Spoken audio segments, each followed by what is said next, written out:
السلام عليكم ورحمة الله وبركاته، ازيكم عاملين ايه؟ لو بتحتاري كل يوم هتاكلي ايه، هتطبخي ايه، هتتغدي ايه، اشتركي في قناتي وكل يوم هنزلك اكلاتي وخدي فكرة واطبخي بكرة.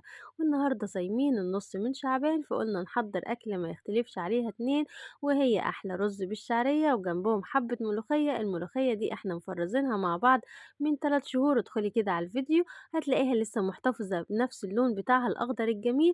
هتطلعي البرطمان تسيبيه يفك كده وتنزلي على الشوربة وهي باردة بالملوخية بتاعتنا بعد ما فكت، وحضّري كده الطشة الجميلة بتاعتنا، معلقة توم، معلقة كزبرة، معلقة من السمنة. لو عندِك حبّة سمنة بلدي حُطّي كده تدّيها ريحة جميلة، وادّيها الطشة كده لحد ما تاخد اللون الدهبي، وانزلي على الملوخية الجميلة بتاعتنا اللي لسه محتفظة بالخضار بتاعها، ويالّا اغرفي كده في الأطباق وبألف هنا وشفا ليكم ولينا. وأحلى أكلة الرز بالشعرية والفراخ المحمّرة وحبّة سلطة كده تفتح النِفس. ويلا كده لو عجبك فطار النص من شعبان ما تنسينيش كده باشتراك ولايك وخدي فكرة واطبخي بكرة، وكل سنة وانتم طيبين.